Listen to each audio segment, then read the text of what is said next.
Introducing the Democrat, the self-proclaimed defender of democracy, reminding you every election year that this is the most important vote of our lifetime. Every lifetime. His laptop proudly wears a "Vote Blue No Matter Who" sticker next to "Coexist," though he hasn't coexisted peacefully with a Republican relative since 2016. His news diet? Late-night monologues and carefully curated outrage. He's pro-science, but doesn't know the definition of an adult female human being. He preaches tolerance, as long as everyone agrees with him. Disagree? You're not wrong, you're evil. His idea of activism is changing a profile picture and posting, "We must do better," before heading to brunch. He says he fights for the working class, though his last interaction with one was tipping 12% at a vegan cafe. Ah yes, the Democrat. Forever marching for progress, as long as it fits neatly between happy hour and a fresh latte.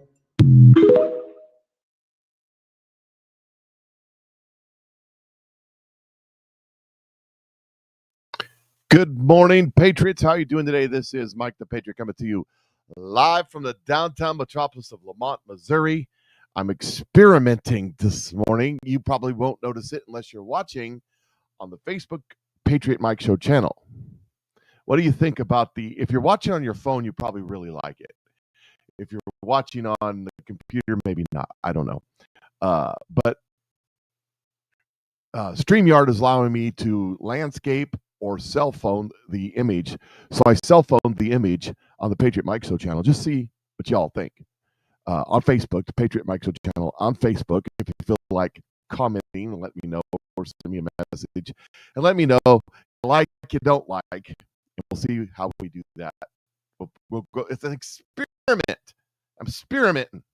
Anyways, this is the day that the Lord has made, and I will rejoice and be glad in it. And the word of the day brought to us by Marine in the Woods, as presented by the Lord. I just saw it 2 seconds ago, and then jump, it went away. Let's see here. There it is right there. I had it queued up, but then it went away. So anyways, it says the word of the Lord today is 1 Samuel 17, 32 through 50. That's 1 Samuel 17, 32 through 50. Make sure you crack open the Bible, see what God has for you today, because God is good all the time, and all the time He is good. And lots of things happening, lots of things breaking. It's Friday, so you know what that means. I do want to mention this as you guys are logging on and as you're watching on the rerun. I do want to mention this because it was supposed to end last night at midnight, but their Black Friday doorbuster sales over at Nueva get the stuff right here. Look, I'm down 30 pounds. Maybe you can see it, maybe you can't. Y'all been watching me all the time, but I was 308 at the beginning of this year. So I've been taking these products, the body, and now this product right here, which is the Snow Slim. I'm down to below 270. I'm below 270. Now, that's insane to me. And the only thing I really changed is as far as my eating habits, slightly on the I don't go around for a second time around the trough, if you know what I mean. But I did that at the beginning of the year, and I didn't really lose any weight. So here is couldn't hit you with a handful of corn. What I'm missing something there. Anyways, so if you want to know more about this product, what I was going to say, the Black Friday special that ended last night at midnight, where they're throwing in, if you purchase a couple bottles of this, they're throwing in either free coffee or free nitro and free shipping. The other thing is, I forgot to mention this about this. If you set it up on auto ship, like this special deal with the nitro thrown in, it's permanent. If it's on auto ship, as long as you keep that auto ship going, it will always be that price. note to self, if you're already buying the product, you can still jump in on that deal. It's for everybody.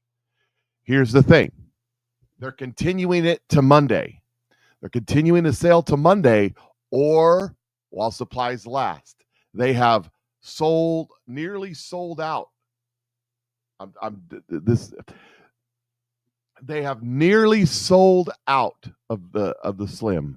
They've nearly sold out. This product is going gangbusters. Just think about that for a second. I've sold a lot. I looked at my numbers this morning. Thank you all very much. So bills are coming due, like the mortgage, and Chris had some extra time off. We traveled a little bit. We spent extra money. Things were a little tight, and I was able to transfer enough money over to cover my bills. So thank you for that. That's a good deal. Anyways, I just wanted to mention that before I forgot to mention it as we get into things today. I might mention it later on when more people are on, but the sale ends Monday no matter what, or while supplies last. So if you're thinking about jumping in and getting in on the great deals that they're having, get yourself a couple bottles of this Snow Slim. I've lost, just taking this product, 10 pounds in 3 weeks. Just taking this product. And, but if you want to get in on that action,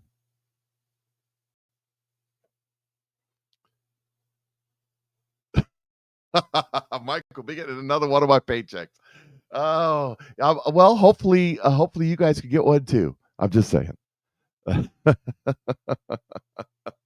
Look, you are still in the ground floor of this opportunity. We now have hero products that are going to change the game for everybody. This is going to be a $1 billion product in 10 years. We'll have sold $1 billion worth of this product right here. This is good.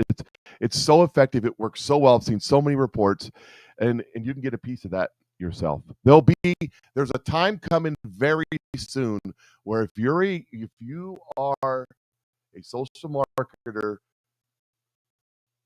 people will be contacting you to find out how to get their hands on this product right here. I'm telling you, that time is coming. It happened in the old company with similar types of products. It'll happen again. All right, let's get started. Just wanted to put that out there so that you know. So the Babylon Bee yesterday, and I wish I had queued up this story yesterday when I saw it. I didn't realize how big of I thought, oh, that's a burn. That hurts. So we know that Candace Owens hates the Jews. And we know that Tucker Carlson hates the Jews. Well, they don't hate Jews. They hate Zionists. They love the Jews.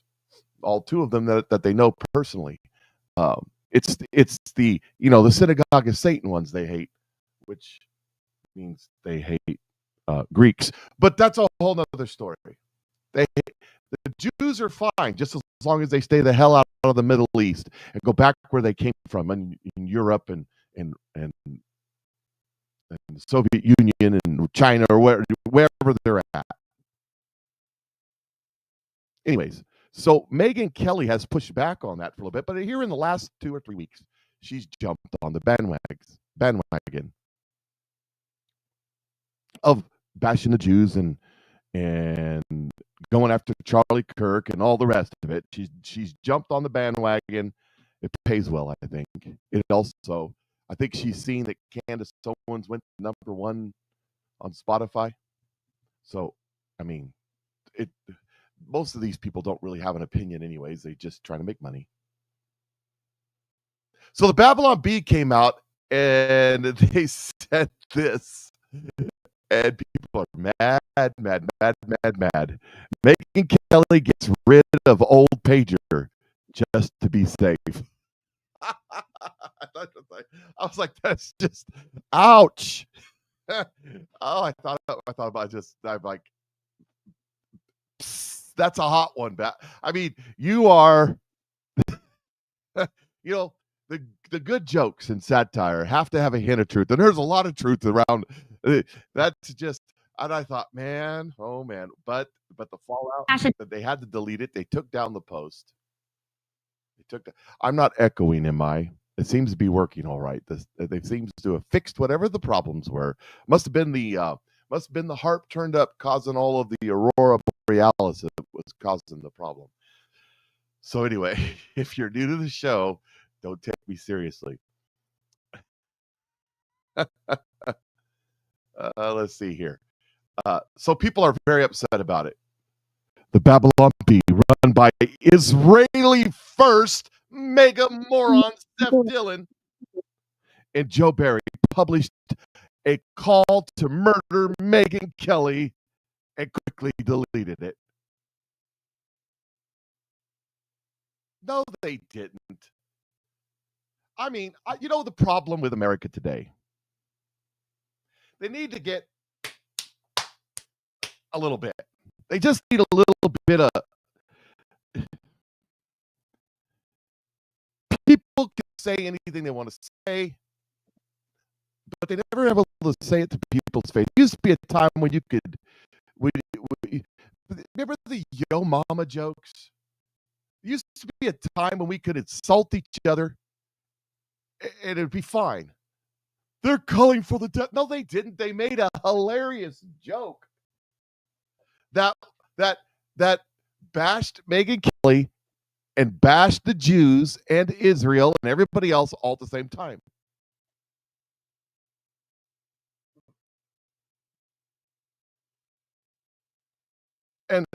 But we can't have that. We can't. We're sense of humor. No, everything.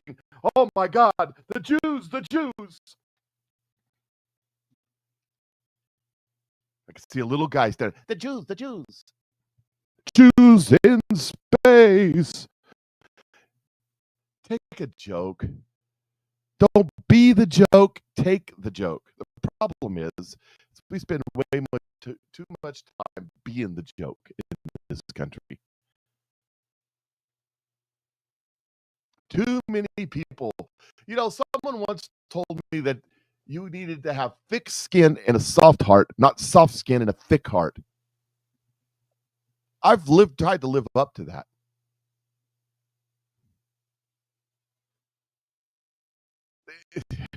It's funny meme though. I mean, it did make me spit up a coffee as I was scrolling through and saw that.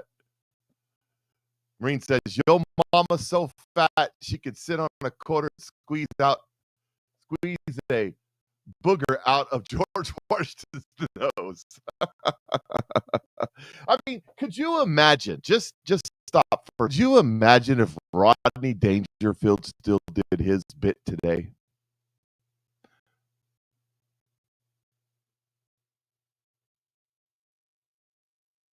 Does it mean we could talk about chemtrails? You can talk about whatever you want to talk about. Again, you people. And if you don't understand it, then it's faith. I remember Megyn crying the loudest with tears running down her cheeks when Charlie was killed. Yep.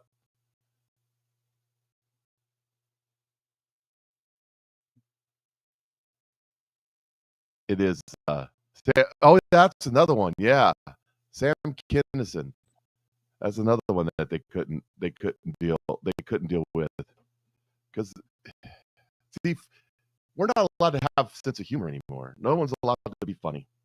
I try to be funny. Hopefully, I can create a laugh or two when you guys are watching me. But jeez, let's see here. Oh, you know, sometimes life is hard. Sometimes life is hard. And, you know, when you're, how many of you have worked in retail and dealt with people? People are stupid. How many of you dealt with people that are just rude and obnoxious working retail? You know, when it was the worst place, Richard Pryor. Yeah. What about all of them? What about Richard Pryor? By the way, did you know Richard Pryor actually helped write Blazing Saddles?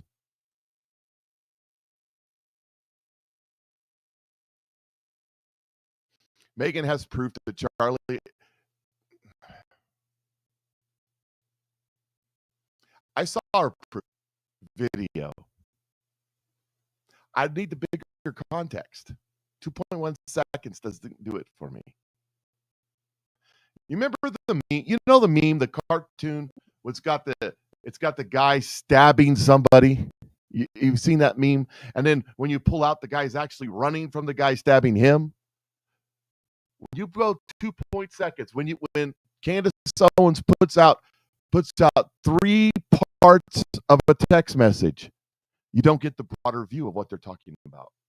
It's the same way as it's the same way as people saying taking out to the verses out of context in the Bible.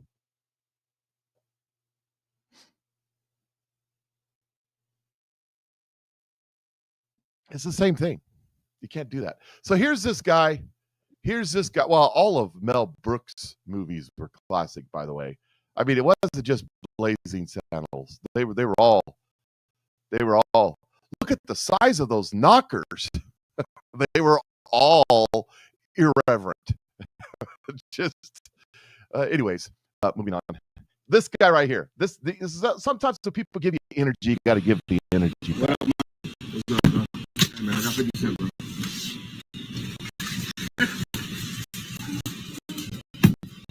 You want a straw too? Shit.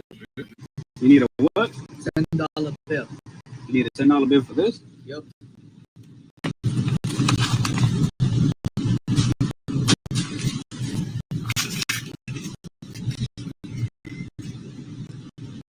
There you go. What the hell? There you go. How much is it? Oh, 50 cents, bro.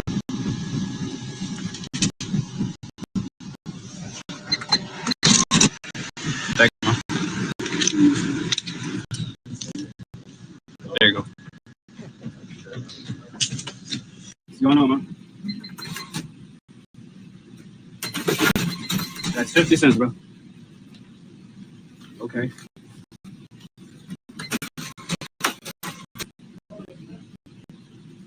Have a good day, bro.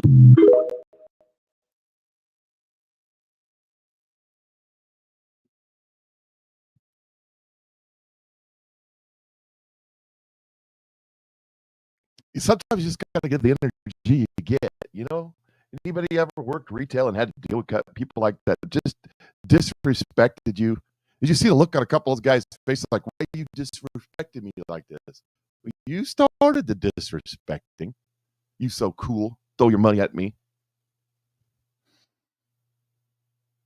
So, have you heard the news? Breaking news. This is New York Post reporting. Eric Swallowell is now been referred to the DOJ for mortgage fraud. You remember I told you. I didn't realize I still had that banner up. Let me get rid of that. Remember I told you that this Adam Schiff, by the way, still got charges against Adam Schiff. He's just hanging in the wind out there, just flapping in the wind out there. Oh, Adam Shifty Schiff. I think that's intentional. I think they're going to start slow rolling these referrals to get people all upset because I said, with the mortgage fraud deal with Adam Schiff, they're all doing it. They all have multi-million-dollar homes inside the DC Beltway area, and they've all claimed them as their permanent residence. And therefore, they are either committing mortgage fraud or they're unconstitutionally holding their position. Remember I said that. And it's way more than 2. But breaking news,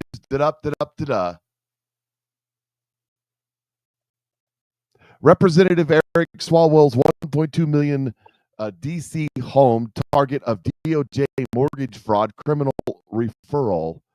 Eric Swalwell, Democrat, California, who cheated on his wife with a Chinese spy, was hit with a federal criminal referral for alleged mortgage and tax fraud related to the purchase of a $1.2 million home in D.C. that he claimed was his primary residence, the Post has confirmed. Federal Housing Finance Agency Director Bill Pullett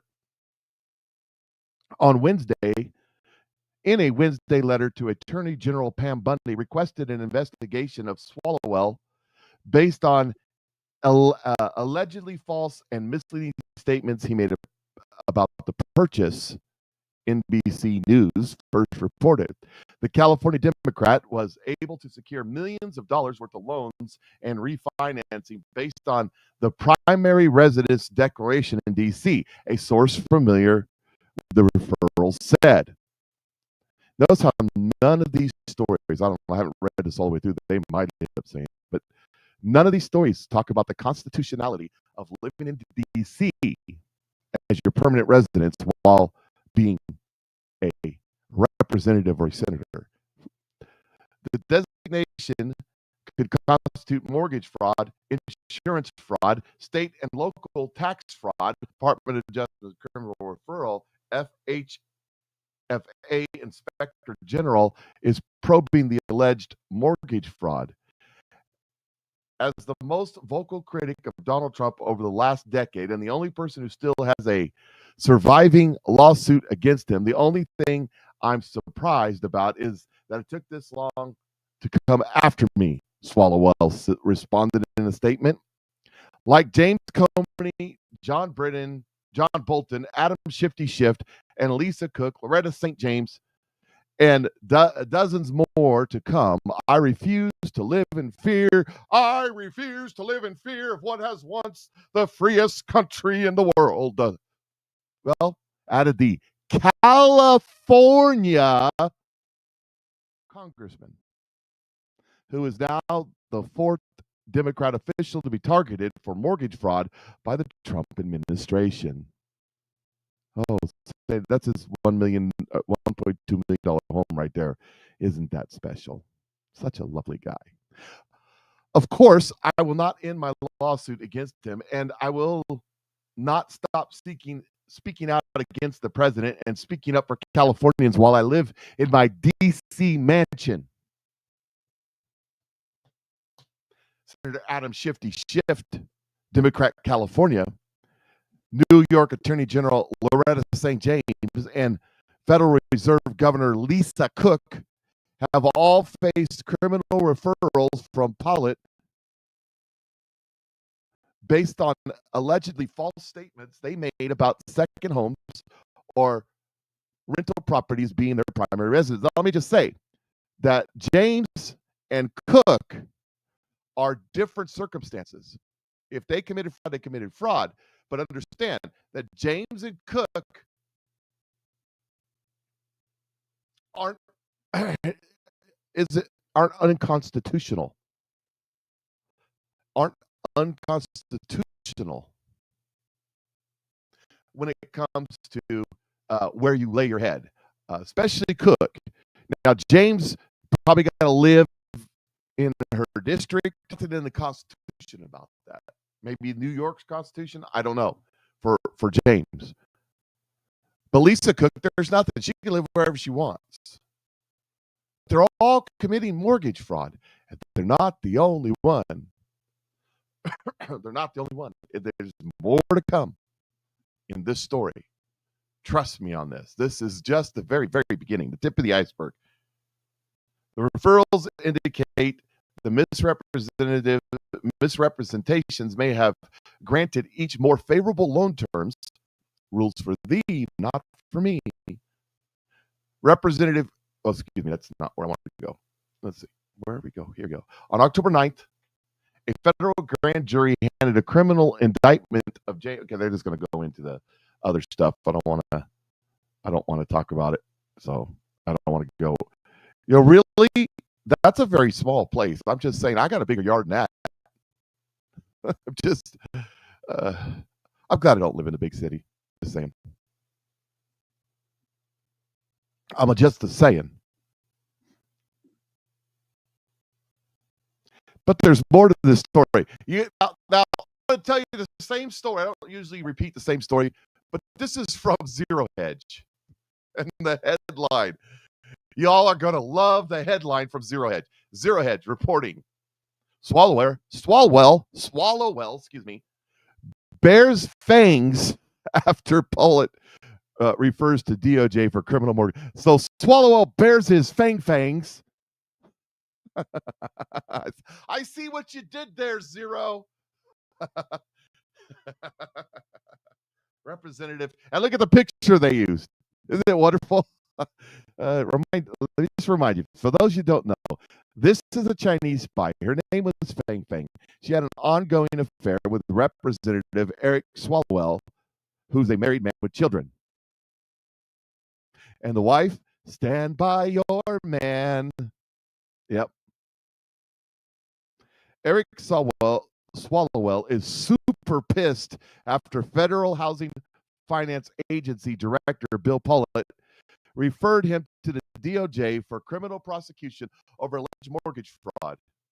On Thursday, Swalwell lashed out, saying in a statement, as the most vocal critic of Donald J. Trump over the last decade, my Trump derangement syndrome led me to have an affair with Fang Fang, the Chinese spy. I mean, I didn't say that. I added that part. And as the only person who, I already read all that. Anyways, I couldn't resist the headline. Swalwell, I call him Swalwell because I don't know, just fits. I'm just saying, you have an affair with a Chinese spy, and you're in Congress. Have you ever been to the back office chambers of the Senate? IG Swalwell. Swalwell bears fangs after Pollitt refer. That's really good. How did they use the picture? They used the picture.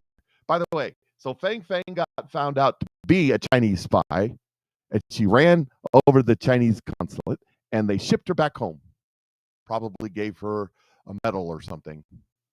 How much information did Fang Fang get out of, while Fang Fang was performing services, what kind of information was he getting?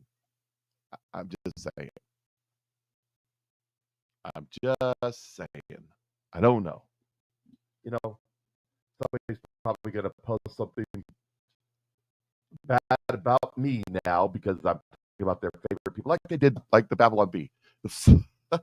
I call him Fartigus. Yeah, that's another one. He did have a habit of, but at least he's not Jeffrey Toobin. I'm just saying. You all know the story of Jeffrey Toobin, like, right? During the Rona, Jeffrey Toobin was Toobin his Toobin. Yeah. Anyways, moving on. They had a Zoom call. He had the lotion sitting there and everything. Oh, turn the camera off if you're going to do that sort of thing. I mean, you couldn't wait a few minutes till anyways, that was a good time. By the way, he's back on whatever it is, CNN or NBC. I don't know which channel he's on. Don't care. They suspended him for like a year. Okay, here's a new one. So judge allows prosecution of New Jersey Democrat Representative McCleaver on assault charge to proceed. Nothing ever happens. No one's going to justice. And here we have the happenings. It's kind of like The Jerk. That's another good movie. Nothing ever happens. No one's going to jail except that they're going to bring charges. A grand jury against Adam Schiff. Nothing ever happens. But Loretta James has been charged and nothing ever happens. I don't need anything. I just need someone to be charged. But like John Bolton, nothing ever happens. Now they're coming after Eric Swalwell, but nothing ever happens. Y'all get the reference with The Jerk, right? Anyways, moving on. I couldn't help myself. It's Friday. We can have fun, right? Talk about movies. Back when movies were good. I finally found my special purpose. A federal judge on Thursday allowed the prosecution of New Jersey Democrat Representative LaMonte McCleaver on an assault charge to proceed. McCleaver sought to dismiss her case, claiming the Trump administration was selectively and vindictively prosecuting her for allegedly assaulting agents while at an immigration facility in May. U.S. District Judge James Simper, a Biden appointee, denied the dismissal that McCleaver requested. She has pleaded not guilty. Defendant has failed to offer clear evidence that the charges in this case had discriminatory effect. Thus, her claims of selective enforcement and prosecution must fail, Semper wrote. The judge ruling largely rejected McCleaver's argument that she is immune under the Constitution speech and debate clause. Yeah, you are immune, dude. You can say anything you want to say. You can even go out and say there, LaMonte. You could come out and say today that Megyn Kelly should delete her pagers. I mean, you could say it. You could get away with saying that under the speech and debate clause because you can't be charged with that. But I think that ends when you start assaulting officers of the law, federal officers of the law. The judge ruling largely rejected McCleaver's as immune under the speech and debate clause, which protects lawmakers for what they say or do as part of the legislative activities. But that doesn't include assaulting police officers. Semper said that we would rule on the defense later for one of the three counts. So that the trial must go on. They're not. She tried to get it kicked out, but it's not getting kicked out. And then there's that's not the one. I thought I had one on James too. There was a story on James. What happened to that one?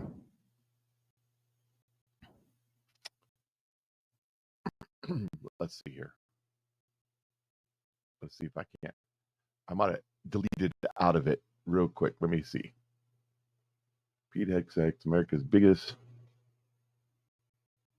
Nope, I don't have it. Okay. Well, I had a story on James too. There's movement on the James front too. She tried to have some stuff dismissed, not dismissed. You are not dismissed. Then there's this story. Oh, yeah, I forgot about this. The stock market's down. Dow Jones Industrial Average, after hitting record highs last week, is down 569 today. Nasdaq's down 116. SP 500 is down 50.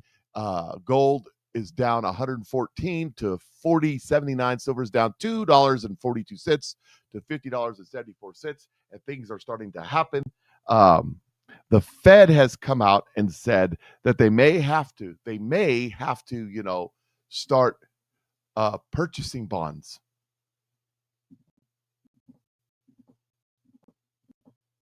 What does that mean? It means that when they issue the bonds, no one wants to buy them because America's falling apart. And so the Fed has to buy the bonds. One of these things is not, we're all going to be billionaires when the Fed starts purchasing the bonds. We're all going to be billionaires. It's going to be great. Here's some interesting stories that are out there today. This is, right here. Here's the story, purchasing bonds. Yep. It says, breaking news, New York Federal Reserve president says Federal Reserve may soon start buying bonds to manage market liquidity. Yep. As the world turns. That's not good. And over in China, this is interesting. Just interesting. Chinese tech company has been rewarding its employees with gold keycaps as a bonus. The heaviest keycap is worth $45,000. Again, the East and West view gold entirely different ways. The West is slowly catching up. Store of wealth.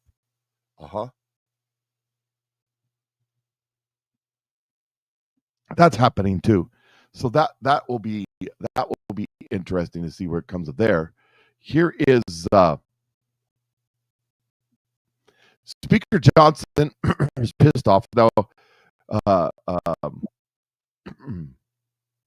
Thomas Massey didn't vote for the bill to end the shutdown because they put in there the ban on THC and a bunch of money for senators, and they're upset about it. There's a bunch of fallout about this.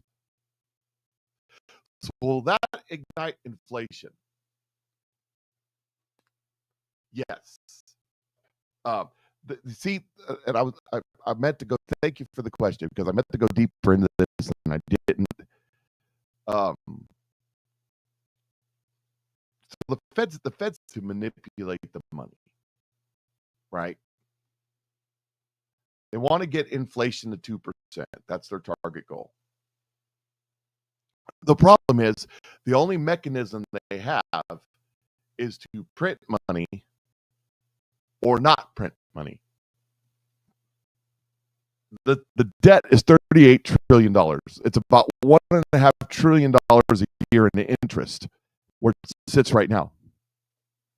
If money becomes harder to get, i.e., if they raise interest rates, so money's harder to get, interest rates go up, the debt service goes up.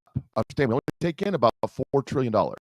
We're at 1.5. We get to 2, we're at $2 trillion that we could spend. We're spending $8 trillion. That means $6 trillion of it is borrowed. That means that just doing that math, the interest rates go up just a little bit.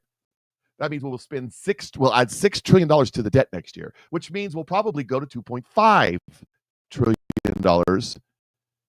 in interest payments by next year. Well, you keep that going, and pretty soon you're at $4.5 trillion in interest, and now you're borrowing everything. So what do? Well, they got to keep the interest rate down. How do they keep the interest rate down? They start buying the bonds. The bonds are what set. So they go out here. We got 10-year T-bonds. We want to sell. We want to sell right now. Let me just scroll here and look. Well, I got the bond here. 10-year bond right now, $4.11% right now. So they're selling the 10-year bonds for 4.11%. And they put them out there on the market. Goes 4.11. No one wants to buy 4.25, 4.5, and on and on and on. It's an auction. The difference is not auction. So that what it costs to sell that bond, what it costs to service the debt. So what the Fed does is if it starts spiking 4.1, 4.2, 4.3, 4.4, 4.5, buy. The Fed starts buying the bond at the rate they don't want it to go anywhere above. And that's adding liquidity to the marketplace, keeping the interest rates. They're trying to keep the interest rates down. The problem is now you have inflation. So you can't have both. You can't have both. We're at the point right now where we're up. And if the interest rates go up, then you can't pay the debt. And if you can't pay the debt, it causes the market to crash, which causes more inflation. So you're in a death spiral of bad decisions. And all of the prognosticators of the gold and silver bugs are out there saying we're going to go through one more round. Economic Ninja has been saying this. We're going to go through one more round of spending, of printer press go, and that's going to be the final round and lead to the collapse. That's what they're saying. And I appreciate that, Mike. Thank you. He says, good morning, Mike, and the Patriot family, with a tip jar contribution, the little dollar sign down at the bottom. I appreciate that. Thank you. It means a lot. So here they are. They're upset about this deal because the Republicans or the Democrats, or whoever it was, added in what I think were poison pills designed to shut it down, designed to get Republicans not to vote for it in the House. Here we go. I think so many of us are very angry about this, including the speaker. He and I sat on the House floor last night and talked about this in the background of it before he gave his speech about reopening the government, brief speech, and so proud to get the government reopened. To be honest with you, seriously considered voting against the bill last night, but of course I didn't want to continue what the Democrats have done of inflicting pain upon everyday Americans. The Democrats have made clear that they're not the party of the American people. They're an America Last party at this point. And so we needed to get to end 6 weeks, the longest shutdown in history, that accomplished nothing other than causing suffering for our military, for our air traffic controllers, for hungry Americans that need food assistance. And so proud to vote to end that, but now we have to finish the business of repealing this dirty backroom deal that some of these senators were involved in doing. And frankly, they should today and repudiate this and declare that they won't seek these millions of dollars that will be paid for and come out of the pockets of hardworking Americans who've already suffered enough.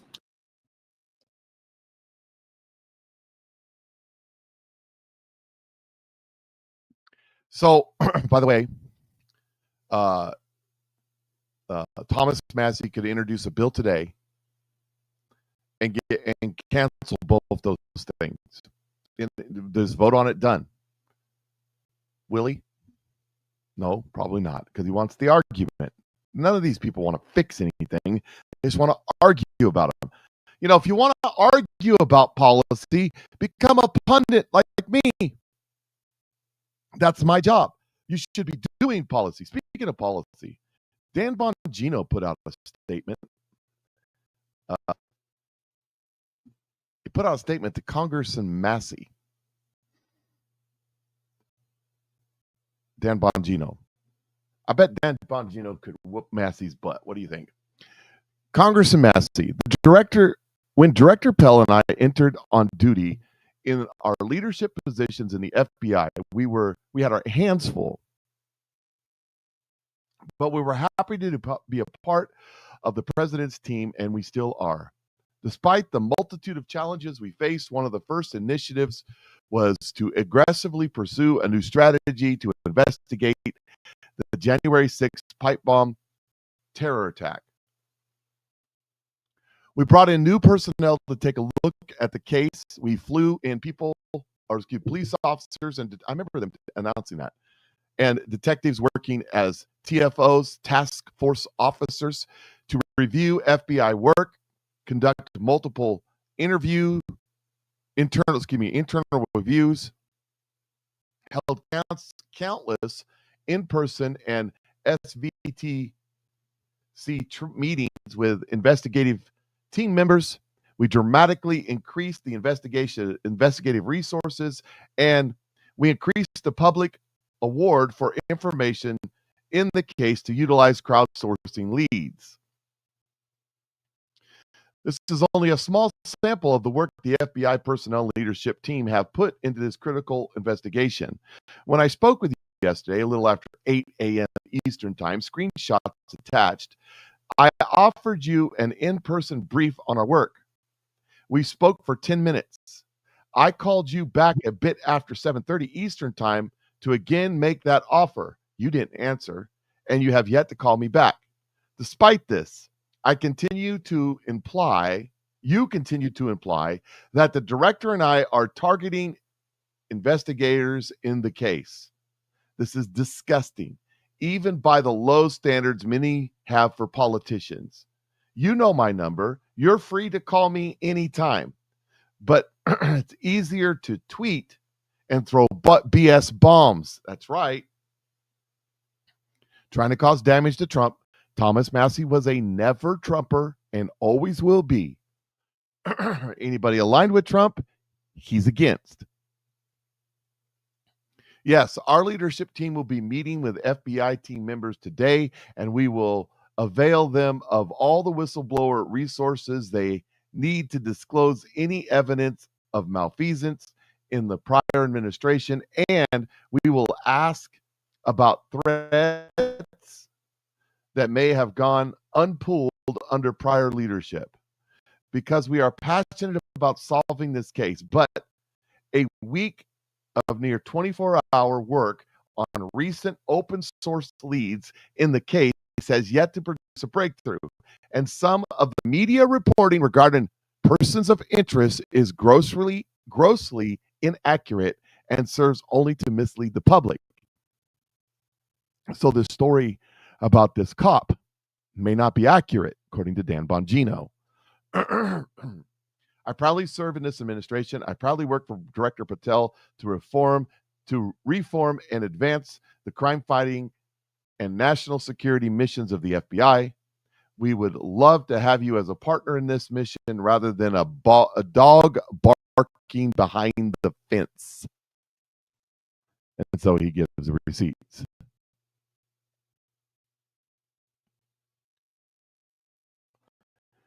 And this is his post right here.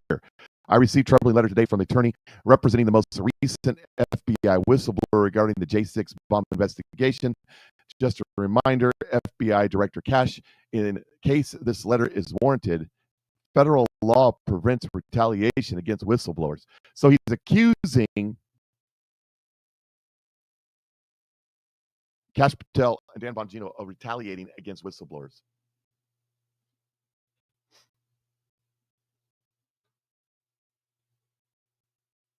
Anyways, yes, well, that's not good, man. But we all know who Thomas Massey is. We all know what Thomas Massey does. Thomas Massey elevates Thomas Massey. Everybody else be damned. That's what he does. That's what he's about. Here's another one too. Yesterday and probably today too. I don't know. I haven't looked, but my guess would be it's probably still going on.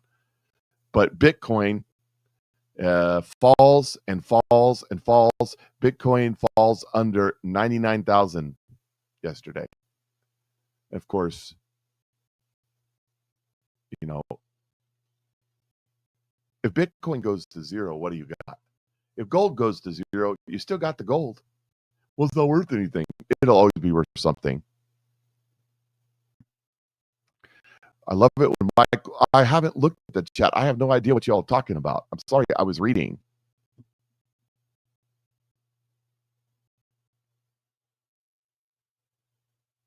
So, anyways, I'm scrolling now. You guys are talking about coffee and honey for some reason. I have no idea. Sorry. Y'all keep chatting away. Do your thing. I'm going to do a show here.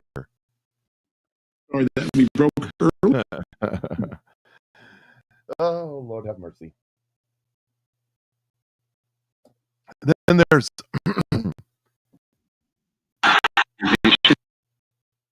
let me pull that off screen. So I'm making all kinds of doggone noise.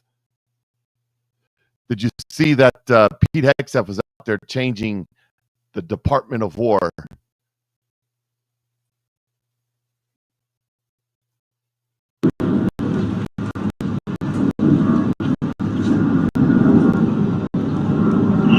Nice. There we go.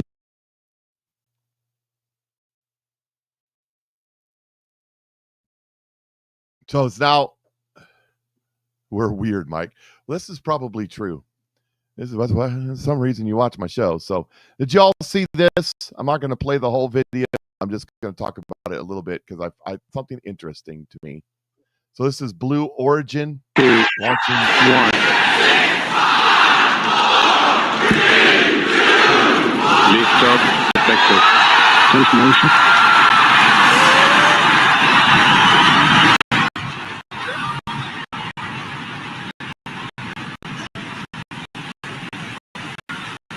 You're going to have to clear the valve.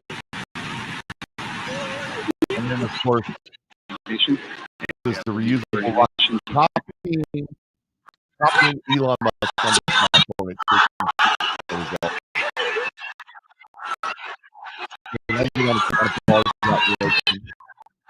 Copying Elon Musk. Yeah. Woohoo. Bravo. You know, but here's the thing about this that I found interesting. This is the thing. Prior to Elon Musk landing these rockets, catching the one rocket, you know what I mean? Prior to that happening, it was impossible to do. China had been working on it. Japan had been working on it. Russia had been working on it. France had been working on it. The United States spent billions trying to perfect a reusable rocket that would land itself. And they couldn't do it. They couldn't do it. And then Elon Musk did it, and now everybody's doing it. You know, 440.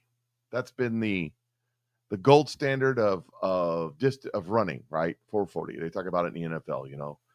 440. You talk about it track and field, 440. I don't remember when it was, but probably near 100 years ago now, the first person to hit that mark.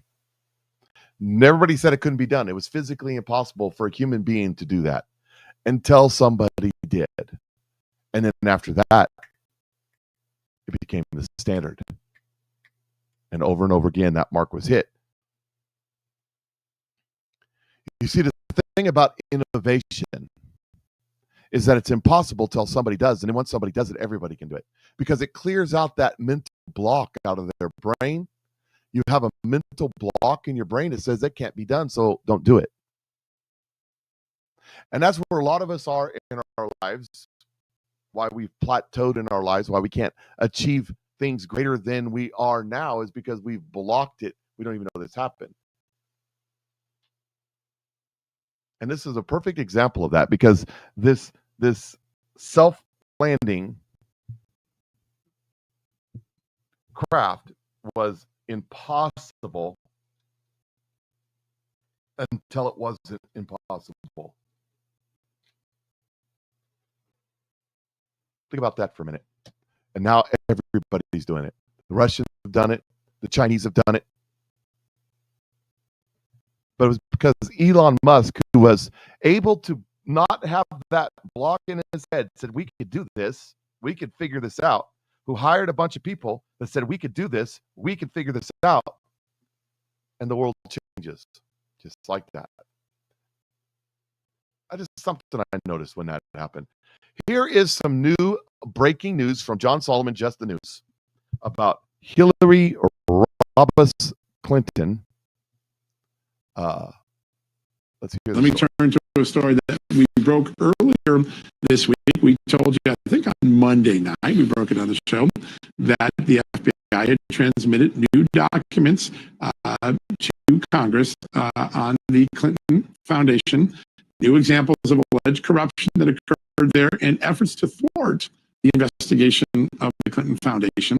Some of those documents also involved efforts to investigate the Clinton campaign's funding of the Steele dossier. Well, today we learned in new documents that my good colleague Jerry Dunleavy just put up that the Justice Department under Joe Biden was trying to use Special Prosecutor Jack Smith to scuttle any FBI or DOJ investigation into the Clinton campaign's funding of the Steele dossier. Why is that news? Well, first off, we didn't know that they were criminally interested in investigating Hillary Clinton's campaign for that funding.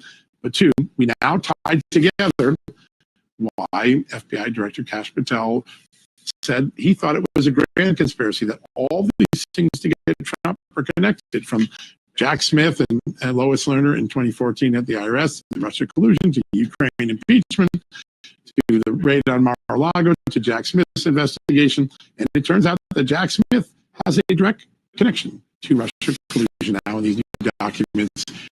More over at justthenews.com on that.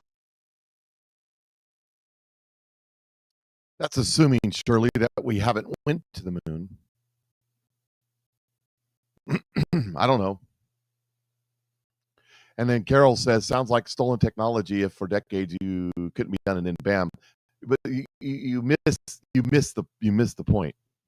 Let's go back in time. You see, this is part of it too. Have you ever bought a car and you're like, I'm the only one that has a car like this, and then you leave your driveway and every other street there's another car coming by exactly like yours? You see, because you have a bias until what you're missing out on is how many times did Elon Musk blow up a rocket? How many times did they fail launching a rockets and landing a rockets? If you go back, there's YouTube videos of it. I remember watching it over and over and over and over and over and over and over and over and over again. You failed. They failed over again. All of a sudden, success. I hope one of these days they'll say Patriot Mike is an overnight success. He's on a big network and he's getting paid all this money. He's an overnight success. And many of you will say, no, I was there at the beginning. He's been doing this a long time. That's the way most things are. Nobody notices. That's an overnight success. You know, my friend John Melton, who got me into Nueva, he got me into the other company too. He's an overnight success, multi-millionaire. 10 years he was in this industry before he made $100,000 a year. Another 5 years after that before he made his first million. So 15 years for an overnight success. Most of the time, these overnight successes are not overnight successes. You know, it's kind of like, hey, well, Patrick Mahomes makes 300. He's not, by the way, you know, Patrick Mahomes is not even top 10 in earners in the NFL anymore. He's an overnight success. He's been playing football since Pee-wee. Put in a lot of work to get to this place. Most of the time, 99.9% of the time, these overnight successes are not overnight successes. And it's the same thing with these rockets. Yeah, they worked on it until they had a breakthrough. Because it's not failure. It's not failure.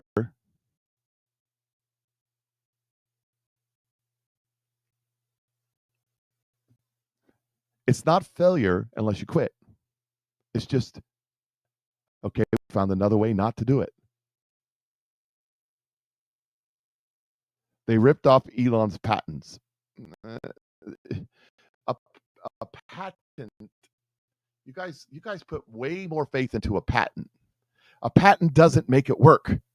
A patent just guarantees your intellectual property.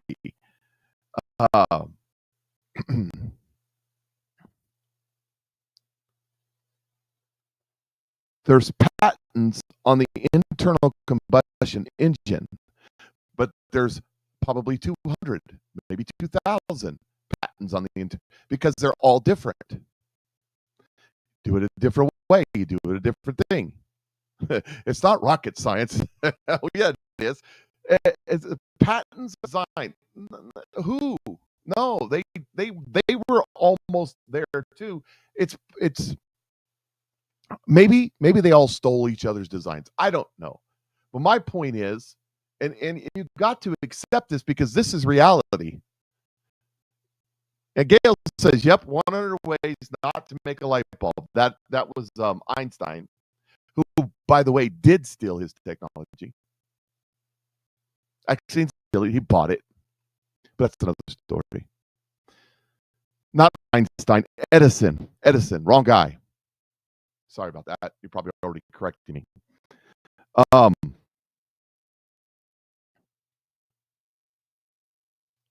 Breakthroughs happens, and then it becomes, oh, we can do this.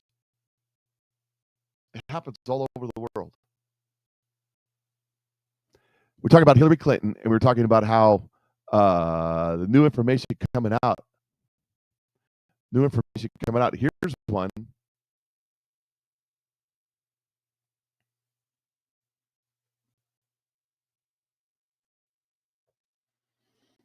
This is, let me just give you, this is new Comey email released by USA Lindsay Holligan in the Comey prosecution shows how he desperately tried to clear up Hillary Clinton's mess days before the 2016 presidential election. Now, John Solomon's got stuff where they were trying to cover up for Hillary. Now there's this. It says you are both right. And he nailed the line position I found myself in. He nailed, the position I found myself in. The team comes to me yesterday and says there are 600,000 emails on Wiener's computer, and they include 10 years. Now, wait a second. Hold up. Wait a minute. Sidney Powell came out with this way back in 2020, and everybody laughed at her, called her a conspiracy theorist, put on the tinfoil hat. There's nothing there. Here's James Comey, a memo, talking about his catch-22 with Hillary Clinton because he wanted the gig when Hillary Clinton became president. 600,000 emails on Weiner's laptop, and they include 10 years of Huma Aberdeen emails, including emails with HRC, Hillary Rodham Clinton, and that metadata shows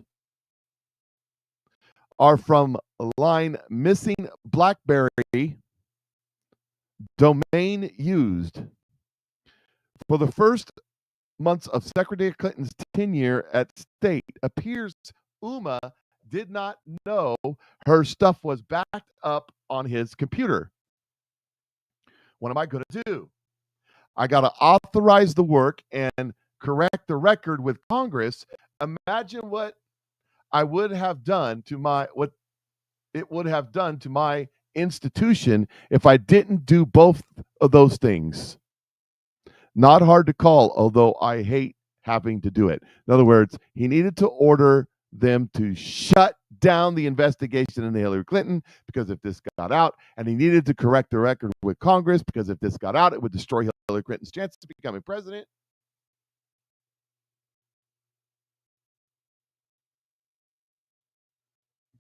$600,000 emails of now. What did City Pal say? There were emails on Weiner's laptop that they were so disgusting and so terrible, they made these seasoned veterans officers go out and puke.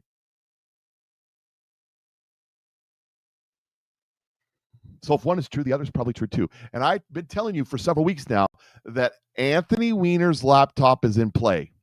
Anthony Weiner's laptop is in play. We keep hearing about the laptop. It keeps popping up here and popping up there and popping up here and popping up there. Anthony Weiner's laptop is in play. Let me be the first to say that Anthony Weiner didn't kill himself.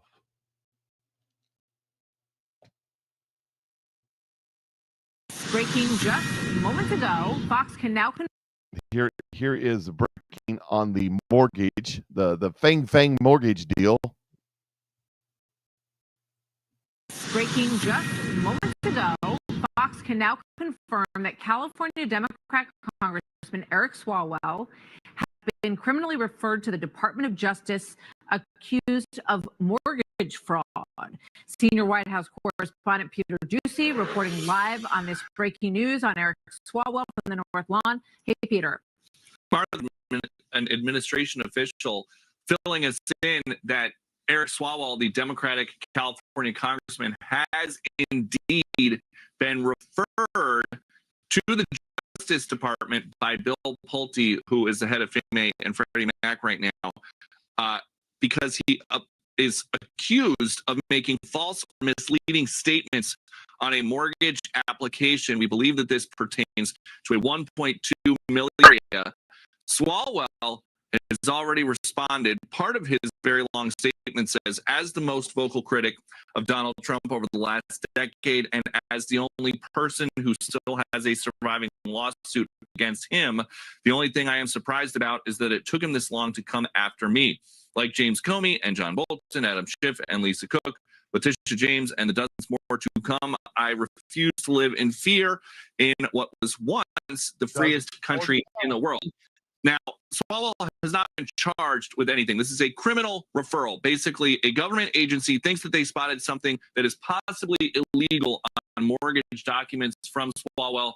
The Justice Department will now review these documents to see if a prosecutor believes that charges are worthy in this case, and then we would go from there.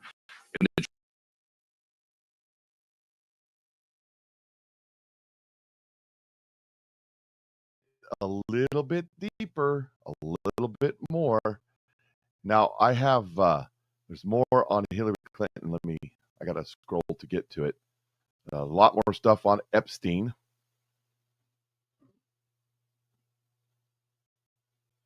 A lot of stuff happening on the Epstein front, because that whole narrative they tried to create completely and totally collapsed on them. Just absolutely disintegrated on them. It got really bad.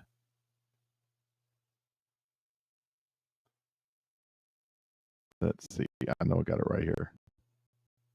Is this it?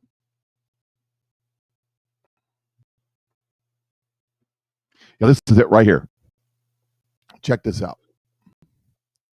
It says, this is the DOJ and FBI have given Chuck Grassley some dastardly emails and internal memos, Clinton campaign, Perkins, Fusion, GPS, DNC nexus of corruption.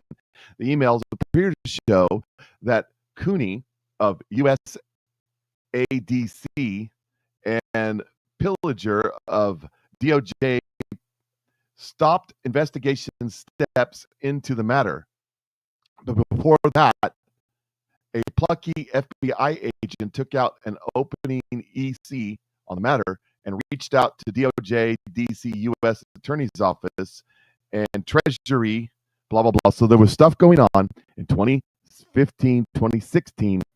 It says, the highlighted part says, emails obtained by my office with the subject line Campaign Legal Center Complaint appear to show that Cooney and Pilger stopped investigation steps into the matter in email exchange spanning from June 15, 2019. Oh, so this was after the election, to June 21, 2019, between FBI agents Pilger, Cooney, and Anna Lou.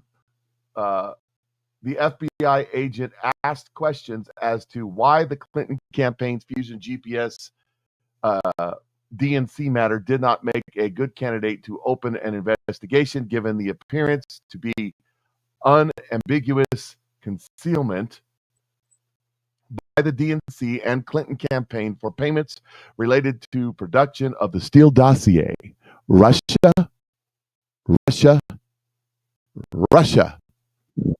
Yep. So the FBI squashed the investigation into all of this. Just squashed it down. And there's a little bit more. A little tiny bit more on this right here. Here is Newsmax reporting on the corruption Clinton Foundation story, where they're talking about criminal charges to the Clinton Foundation.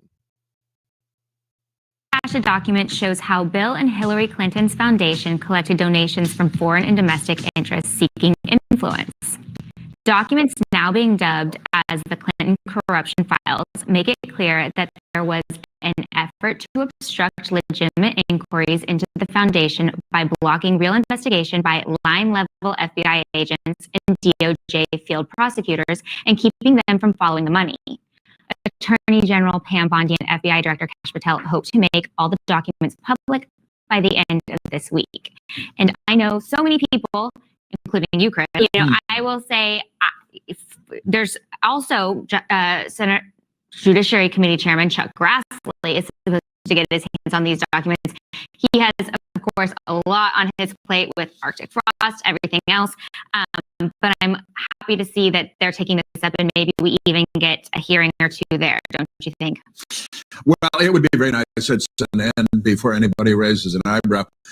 But the Clintons and their nefarious goings-on have been well established for a long, long time, going all the way back to Little Rock and the Rose Law Firm, where they were involved in all kinds of scandals and money-making schemes and madness. And, of course, Bill Clinton got a $500,000 fee for a speech that he gave in Moscow with his Russian Moscow Kremlin friends, and that was all considered to be perfectly normal by the New York Times and CNN. They didn't see anything curious here. Kind of like the Biden family and all of their money flowing in. It reminds me of, and around the time I worked at Breitbart, and I remember Peter Schweitzer came out with his book, Clinton Cash. I think it was during the 2016 election where I think, Jimmy, maybe you remember this. There was the story, I think it was the New York Times actually picked it up, and it was about the Ukraine. It had to do with Ukraine and the money that flew from Ukraine to the Clinton Foundation. If you read his book, it is quite interesting. Bill Clinton would be getting on a plane and going to some country and making a speech. And I think we can't forget what happened with Haiti, too, the large investment that the foundation put in Haiti. Well, that money ended up going nowhere. we don't know where it went. So I think, when you look at this. To the cannibals, of course. To the cannibals, it's a country that are doing really good work. And it takes one, the Clinton Foundation, to really ruin it for everyone. I think if you're sitting at home questioning whether you think this is true or not, there's a lot of documented history of kind of the corruption that has followed this very famous couple. That's a fact. That is a fact. And it's been well established. And the Schweitzer book was sort of the gold standard because he committed journalism there. It was great and told the truth. And then one guy's all, well, there's millions of foundations. No, they're not. There may be a handful. There may be a few hundred, maybe a few thousand, but there's not millions. Most of these foundations are slush funds designed to shield millions and billions of dollars from the government taxation. You see, remember, I was talking I played a video earlier in the week about how rich people don't pay taxes. Well, this is one of the ways that they don't pay taxes. This is standard operating procedure for ministries. Is everything is owned by the ministry. There's ministers that go around, and I'm only picking on the ministers. The politicians do it too. This is what Bill Gates does. This is what his stuff's all about. There's ministers that say, I serve God and God alone. I only get $40,000 a year to live on because all the rest goes into my ministry. Yeah. The house he lives in, the $57 million mansion on the ocean in it burnt down. It was in the Palisades. But before then, I'm making this up, by the way. This is fictitious. In Malibu, let's say, your $57 million mansion, palatial mansion in Malibu, that's the parsonage owned by the church. And your Mercedes and your Bentley and your Maybach, well, those are owned by the church. And your $7,000 shoes and $25,000 suits, those are owned by the church. And all of your plates and saucers and cups and furnishings and all the stuff inside the house is owned by the church. And your corporate jet is owned by the church. And when you take your lavish vacations to places around the world that only the rich people get to go to, well, those are paid for by the church.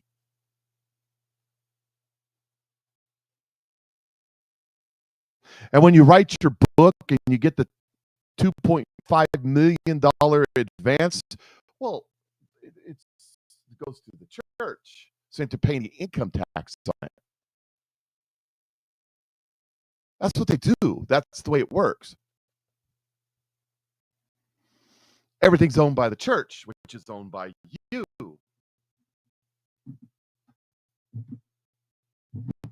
But it gets you out of paying taxes.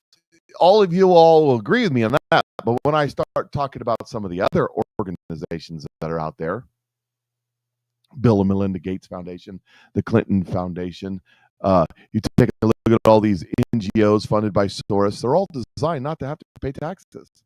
You know who pays the taxes? You, sucker. You pay the taxes. That's right. You pay the taxes. It's on you. Yeah. Already paid that. The Epstein hoax is collapsing. It is collapsing around himself. Didn't last very long.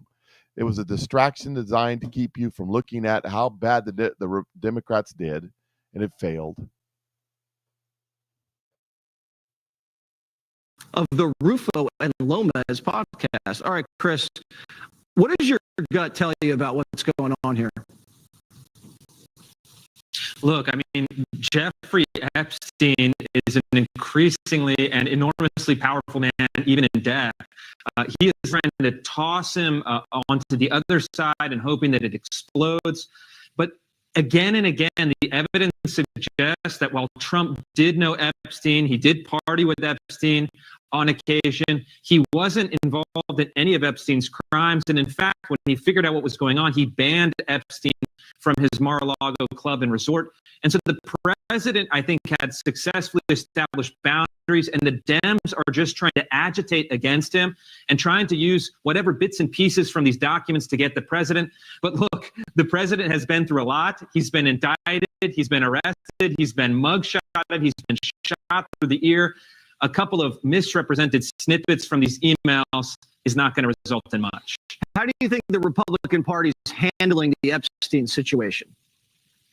I think the Republican Party, in part, has taken the bait, and there's this scrambling about the various bills and the court hearings. It's so convoluted. It's given the Democrats an opportunity to demagogue against it. More documents can be revealed. The maximum amount the courts can let loose to the public. I think that's better. And I think the evidence should, wherever it falls, it falls. The evidence thus far suggests that Trump had no involvement in the Epstein crimes. But I think certainly some very powerful people from all political persuasions and business and politics and academia and science are trying to keep these documents out of the public eye because, look, some very powerful, very well-known people are doing some very naughty things. Yep, that's what it appears to be, too. All right, Chris, great work. Thank you. Some very powerful people were doing some very naughty things. You so naughty. And the Epstein stuff is just the tip of the iceberg. And here's the other, this is it, right?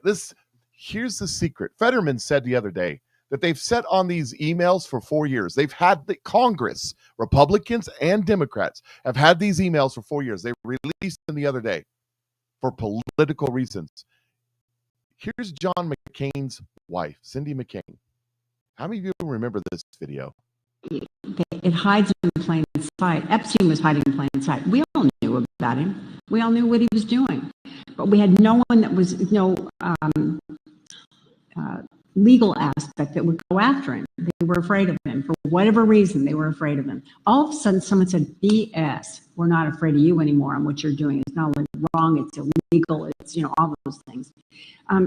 It's like a house of cards now. It's going to start tumbling, believe me. And these guys, if they don't leave the country, number one, they're going to get caught, and they're going to, and not only will they get caught, but they're going to be made examples of. And that's exactly what we should be doing with these guys, especially.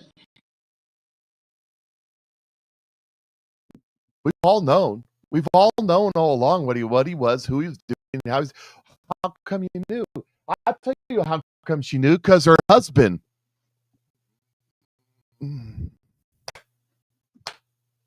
Shouldn't pick on the dead guy. Candace Owens should learn that. They all knew, every one of them. The Democrats put this out yesterday and then deleted it right away. New Democrats show Donald Trump spent Thanksgiving with Jeffrey Epstein in 2017. At the time, Trump already president, and Epstein was already a convicted sex offender. And then they took it down. You know why they took it down? Because they're dumb. Democrats just deleted a tweet claiming Trump spent Thanksgiving with Jeffrey Epstein in 2017. Democrats say Trump spent Thanksgiving with Epstein while in office, except here's where Trump actually spent. Do you remember it? I remember it. How many of y'all remember that Thanksgiving 2017? You remember the media firestorm? Where's Donald Trump? Where's Donald Trump?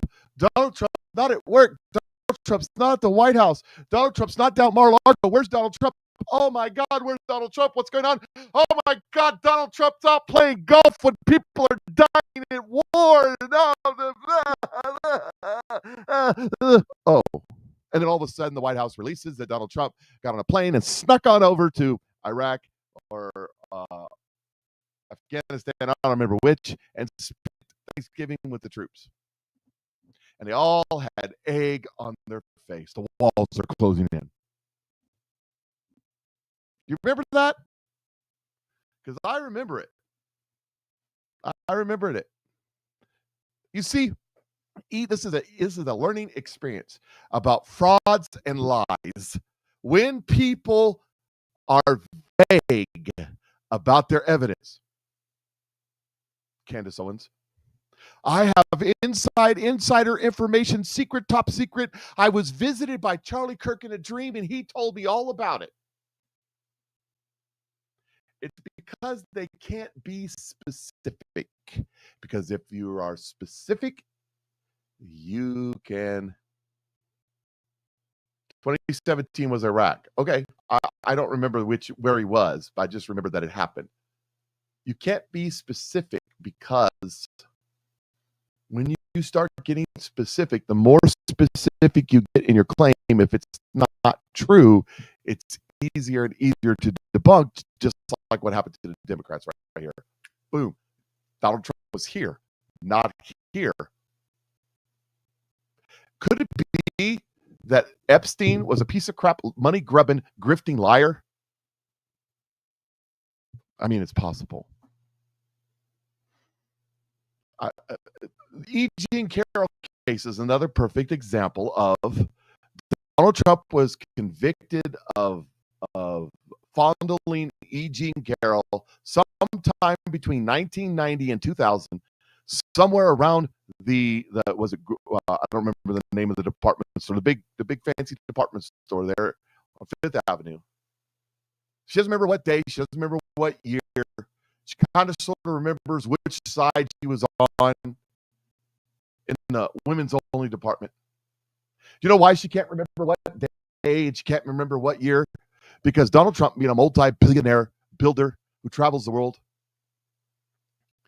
has executive secretaries that, right, everything, his itinerary, everything gets written down, and there's a record of it. Donald Trump can pick up his phone, or Donald Trump can say to his executive secretary, hey, call the other executive at the towers in New York. Get him to pull the record on where I was on February 14th, 1995, when E. Jean Carroll says that I fondled her. Where was I that day? At 11:52 p.m. or whatever a.m., whatever time. And they go, okay, let's see. Oh yeah, sir, you were in Ireland at the groundbreaking of your golf course.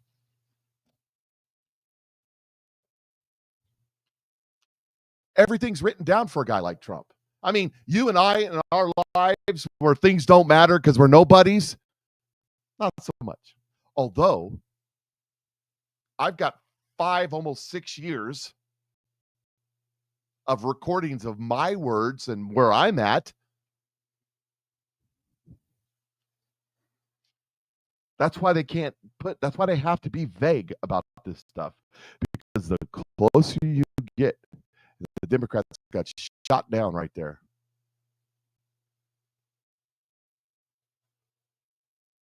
Democrats shot down right there. You know, this is a good one. It's small, but it's a good one. It says, that face you make when you hear Democrats calling to release the Epstein files. Oh, by the way, Epstein lies. Epstein said that Bill Clinton has never been to the aisle. Not Bill Clinton. Bill Clinton was never taken. No. Bill Clinton? No, not Bill Clinton. Here's Congresswoman Jasmine Crockett, king of the wild frontier, talking about the Epstein.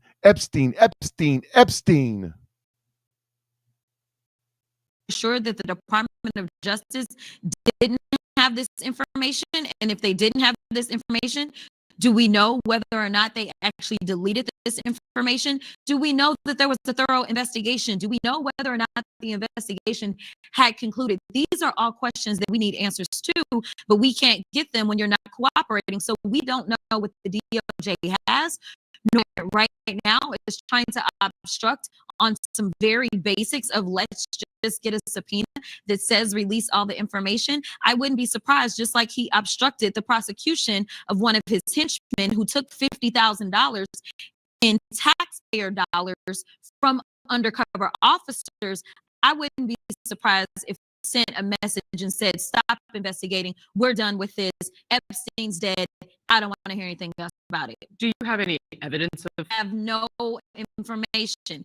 And that's why we need these files to be released, because we are looking for transparency, whether you're a Democrat, Republican, or independent. Listen, if people decide that they want to continue to support a person who may be a pedophile himself, or a person who obviously is covering for pedophiles, that's on them. But they should know at least the devil that they have decided to pick.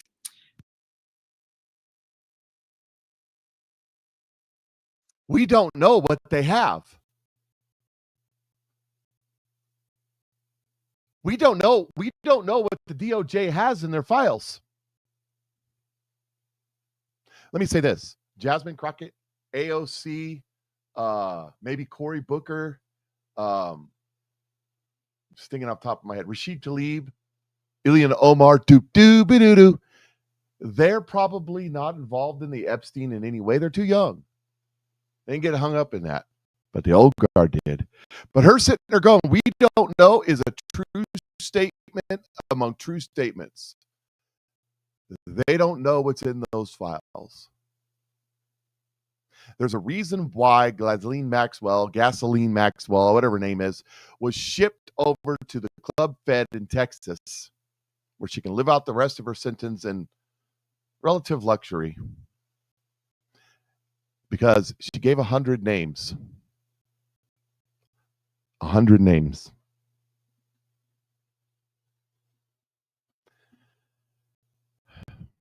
You know, we have a war going on between the deep state and the megas. And it's hard to tell who is who. These HB1 or H-1B visas, they're a big deal right now. Everybody's going